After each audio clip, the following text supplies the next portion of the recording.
Hi everyone, welcome to my channel travel with हम तुम। और आज हम हैं एक ऐसे सफ़र पर। भारत के हम ऐसे कोने में जा रहे हैं जो है नॉर्थ ईस्ट में। वो है गुवाहाटी, असम, नीलाचल पर्वत पे, जहाँ पे कामाख्या माता का वास है। हम वहाँ के दर्शन के लिए निकले हैं और हम पहुँच चुके हैं असम। जो हमने ली थी राजधानी से हम पहुँचे हैं, जो 27 घंटे का सफ़र था।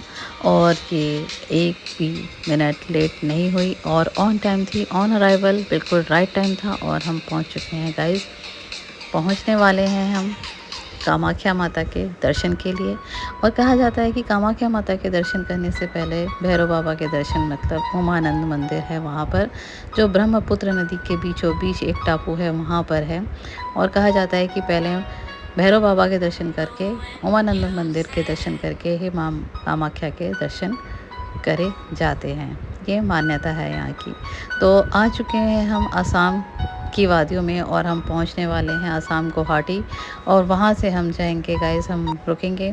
मैं आपको पूरी जानकारी दूंगी, आप बने रहिए मेरे वीडियो में मेरे साथ। और मेरे चैनल को सब्सक्राइब करना और लाइक करना ना भूलें और शेयर करना ना भूलें।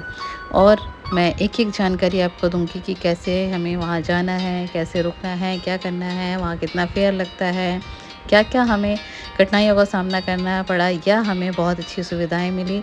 वो सब कुछ सारी जानकारी मैं आपके साथ शेयर करने वाली हूँ। तो गाइज़, हम पहुँच चुके हैं आसाम कामाख्या जंक्शन पे। राजधानी वैसे रुकती नहीं है, वहाँ पे उसका स्टॉपेज नहीं है, पर यहाँ पर 1 मिनट के लिए रुकी तो हम यहाँ पर उतर गए। बिल्कुल राइट टाइम, ऑन टाइम है ये ट्रेन।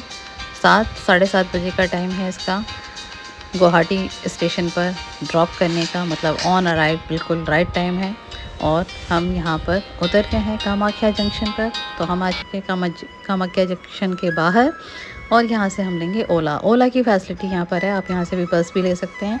और आपने अगर पहले से होटल बुक कर रखा है तो आप डायरेक्ट टैक्सी मंगाइए, या बस से आपको रास्ता पता है तो आप जा सकते हैं।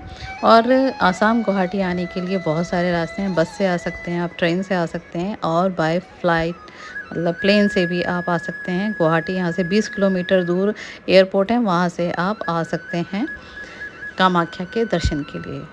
ये है कामाख्या जंक्शन रेलवे स्टेशन। मैं आपको गुवाहाटी का भी दिखाऊंगी। गुवाहाटी यहाँ से ज़्यादा दूर नहीं है, आप गुवाहाटी उतरिए या कामाख्या उतरिए, 4-5 किलोमीटर का ही फ़र्क है, ज़्यादा दूर नहीं है। यहाँ से कामाख्या 4 किलोमीटर दूर है, और अगर ऊपर तक जाएंगे तो 6 किलोमीटर दूर है, और अगर आप गुवाहाटी से आते हैं तो 8 किलोमीटर दूर है, ज़्यादा फ़र्क नहीं है। गाइस, अब हम जा रहे हैं, हम होटल अब बुक करेंगे हमने। अब हम जा रहे हैं सीधे पल्टन बाज़ार। यहाँ पे जो गुवाहाटी स्टेशन है उसके गेट नंबर 6 से अगर आप बाहर जाते हैं तो वहाँ से आपको होटल ही hotel, restaurant, resort, lodge, everything आपको मिलेगा। आपके बजट के अनुसार आपको वहाँ पे मिल जाएगा। पल्टन बाज़ार वहाँ का फेमस पल्टन बाज़ार है। और ये जो चौक है ये पान बाज़ार के पास है। ये भुवन हजारिका, आपने सुना होगा, भुवन हजारिका जी जो हमारे इंडिया के बहुत अच्छे असमिया सिंगर थे, उनका यहाँ पर ये म्यूज़ियम है। बहुत ही सुंदर और शानदार बनाया गया है। अभी ये रात हो चुकी है तो यहाँ पे ढंग से अभी दिखने, लेकिन लाइटिंग बहुत ज़बरदस्त और कमाल की गई है उस म्यूज़ियम की। अच्छा लग रहा है देखने में, मतलब आई कैचिंग है, बहुत दूर से भी आपको दिख जाएगा। बिल्कुल चौक पर है, जैसे गोल चक्कर बनाया जाता है उसमें बना हुआ है। और गाइस, हम पहुंच चुके हैं और हम लेंगे यहाँ पर रेस्टोरेंट में पहले खाना खाएंगे, और उसके बाद हम जाएंगे, फ्रेश होंगे और अब रेस्ट करेंगे, और फिर मॉर्निंग में निकलेंगे हम कामाख्या माँ के दर्शन के लिए। और उसके बाद जाएंगे हम उमानंद मंदिर। अगर हमें कामाख्या माता के दर्शन हो गए तो मैं आपको उसकी सारी जानकारी दूंगी। ये है डे 1। गाइस, हम आ चुके हैं कामाख्या जी, और सुबह के 7:30 बज रहे हैं।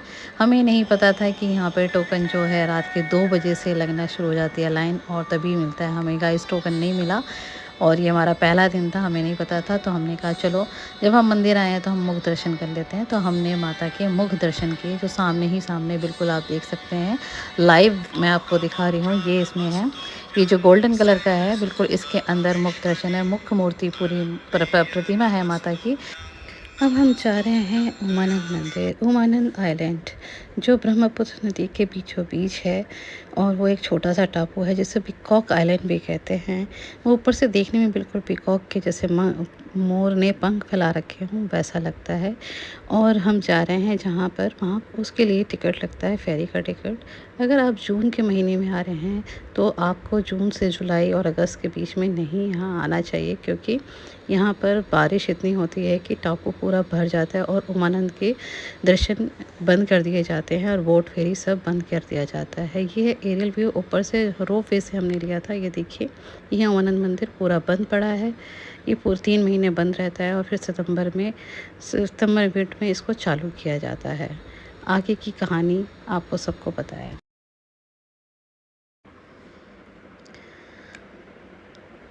और अगर आपको दिगेश्वरी मंदिर का दर्शन करना है, वो रोप वे से ही इसी को ब्रह्मपुत्र नदी को क्रॉस करते हुए जाना होता है। वहाँ पर भी कहते हैं वो 51 शक्तिपीठों में से एक शक्तिपीठ है, जहाँ पे माँ की जांघ थाई गिरी थी। तो दिगेश्वर मंदिर वहाँ पर है, जो रोप वे से जाना पड़ता है। तो गाइज़, हमने रोप वे से माता दिगेश्वरी के दर्शन किए थे, वो भी मैं आपको नेक्स्ट वीडियो में दिखाऊंगी। रोप वे से रास्ता कैसे है जाने का ब्रह्मपुत्र नदी के ऊपर से। तो अब हम लेंगे फेरी और हम लेंगे बोट, पर हम लेट हो गए और हमें फेरी नहीं मिली जो गवर्नमेंट की थी, तो हम लेंगे प्राइवेट। यहाँ पे चार्जेस है 50 रुपये से लेके 100-200 रुपये तक भी है प्राइवेट का। और यहाँ पे बार्गेनिंग चलती है, हमें नहीं पता था, तो हमने 100 रुपये ही दे के हम जा रहे हैं। 100 रुपये जाना, 100 रुपये आना, इस तरह से। और अगर आप उसमें जाते हैं गवर्नमेंट वाले में, तो आप 40 रुपीज़ में ही चले जाएंगे, जाना भी और आना भी। और 5 साल से कम बच्चों का चार्जेस नहीं लगता है। और ये प्राइवेट बोर्ड में आपके ऊपर है, आप बार्गेनिंग करके 50 रुपीज़ से लेके 200 रुपीज़ तक की फेरी मिलती है और आप प्राइवेट में जा सकते हैं। तो हम वेट कर रहे हैं। अब हम आ चुके हैं, फेरी में बैठेंगे और हम जाएंगे उमानंद आइलैंड। और उमानंद टेम्पल की ये कहानी कि जब उमानंद आइलैंड में भगवान शंकर तपस्या कर रहे थे, घोर लीन थे अपनी तपस्या में, तो कामदेव ने उनके ऊपर बाण चलाया काम रूप का, और शंकर भगवान क्रोधित हो गए। और क्रोधित होने के बाद उन्होंने उनको अपनी आंखों से भस्म कर दिया, और इसीलिए उसको भस्मांचल उस आइलैंड को कहा जाता है। उमानंद आइलैंड जो है वो भस्मांचल पर्वत पर है। और इसकी कहानी हर किसी को पता है कि कामदेव का जो रूप था, जो इतने सुंदर थे, वो जब वो बदरूप हुए तो वो किस वजह से हुए थे, तो उसको भस्म किया था शंकर भगवान ने अपनी आंखों से, क्योंकि उन्होंने उनकी तपस्या में उनको विघ्न किया था और उनको क्रोध दिलाया था। क्रोधित होने के बाद उन्होंने उनको भस्म किया, इसलिए भस्मांचल उस आइलैंड को कहा जाता है। और ये कहा जाता है, ये माना जाता है कि जब आप आसाम में आए हैं माता कामाख्या के दर्शन करने के लिए, तो उमानंद मंदिर ज़रूर जाना चाहिए और उमानंद भैरव बाबा के दर्शन ज़रूर करने चाहिए। और वहाँ पर आपको आनंद और शक्ति और उसका एक मन को सुकून, इतनी ऐसी जगह पे हम जा रहे हैं जहाँ पर आपको एक पावर, एक शक्ति होने का मतलब आपको एक अनूठा एक संज्ञान सा मिलता है और एक अच्छा सा फीलिंग आएगा आपको, बहुत अच्छी एनर्जेटिक फीलिंग आती है वहाँ पे जाके। और एक छोटा सा आइलैंड है गाइज़। अब हम आइलैंड पे पहुँच गए हैं। और अब ये ध्यान रखिएगा कि अगर आप आइलैंड पे जा रहे हैं उमानंद मंदिर के दर्शन के लिए, तो वहाँ पे कोई होटल खाने पीने की कोई व्यवस्था नहीं है, छोटा सा ही है। थोड़ा बहुत फ्रूट वगैरह खाने मिल जाते हैं, बाकी कुछ नहीं। और वहाँ पे 1 से 2 घंटे या 3 घंटे भी लग सकते हैं बाबा के दर्शन करने के लिए। तो आप अपना खाने का सामान कुछ भी जो थोड़ा बहुत हो लेके जाइए, ड्रिंक्स लेके जाइए, पानी लेके वहाँ तक लेके जाना चाहिए। वहाँ जैसे तो आपको थोड़ा सा पानी मिल सकता है, पानी की बॉटल्स वगैरह मैंने ऊपर देखी थी, छोटी सी दुकानें हैं। और फूल माला ये सब प्रसाद ही वहाँ पर मिलता है और नॉर्मल प्रसाद ही चढ़ता है। कमल का फूल यहाँ पर स्पेशली हर मंदिर में मिल जाता है और वही चढ़ता है। और यहाँ पर पूजा अर्चना करने के लिए जगह बनी हुई है। यहाँ पर यज्ञ भी होता है, हवन भी होता है। और यहाँ पर इसी उमानंद आइलैंड पर महाकाल का भी मंदिर है। श्री महाकाल देव जी भी यहाँ पर उपस्थित हैं। और जैसे ही आप मंदिर के परिसर में, जैसे ही प्रवेश द्वार पे जैसे ही अंदर आप घुसेंगे, तो आपको एक अनोखा और इतना अच्छा आपको अनुभव होगा, क्योंकि वो आप बिल्कुल मतलब एकदम से चकित रह जाएंगे वो देख के कि ये ऐसा कैसे हो गया, ऐसा क्या है। मतलब इस तरह की फीलिंग आपको वहाँ पर आएगी। जैसे ये है प्रवेश द्वार। अब जैसे ही हम प्रवेश द्वार से जैसे ही एंटर करते हैं तो वहाँ पे हमें हमारे स्वागत के लिए है मूषक राज।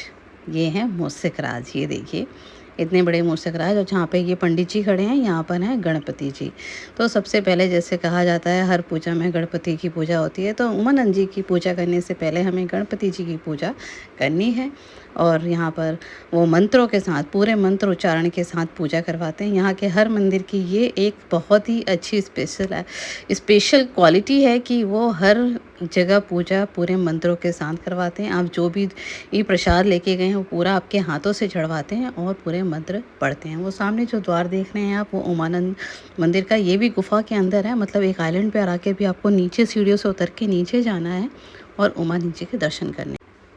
और पुराणों में ये कहा गया है कि कामाख्या माता के दर्शन करने से पहले उमानंद देव के दर्शन करने से मोक्ष की प्राप्ति होती है। ये वैदिक काल में पुराणों में ये कालिका मंत्र, ये जो कालिक पुराण है, इन सब में जब आप पढ़ेंगे तो इसकी पूरी व्याख्या की गई है कि उमानंद जी की उपस्थिति या उनकी इतना स्पेशल उनको क्यों माना गया, उनके दर्शन करना क्यों इतना ज़रूरी है। और कहा जाता है कि इनके दर्शन करने के बाद लोगों को मोक्ष की प्राप्ति होती है। यह है साक्षात यहाँ पर उमानंद जी के मुख दर्शन। और नीचे आप जाएंगे तो हैं पिंड के दर्शन, जो बिल्कुल नीचे उतर के जाना होता है सीढ़ियों से उतर कर। ये देखिए, ये बिल्कुल ये जो गुफा है उससे नीचे जाके उमानंद भैरव बाबा के भैरव के दर्शन करने होते हैं। और वहाँ पे भी पूरे मंत्रों के साथ, उच्चारणों के साथ आपको पूजा अर्चना करवाई जाती है। पंडित जी पूरे मंत्र पढ़ते हैं। वैसे उमानंद जी के दर्शन कभी भी किए जा सकते हैं, किसी भी दिन किए जा सकते हैं, लेकिन जब से सबसे ज़्यादा मुख्य कहा जाता है कि सोमवार, और जिस दिन अमावस्या का सोमवार पड़े उस दिन उमानंद जी के दर्शन करने से बहुत ही अच्छा फल मिलता है। और आप जो मान्यता, अपनी मन्नत मांगते हैं वो पूरी होती है। और उमानंद जी के दर्शन करने का टाइमिंग गर्मी में 9:30 बजे से 6 बजे तक है और सर्दियों में 9:30 से 4 बजे तक।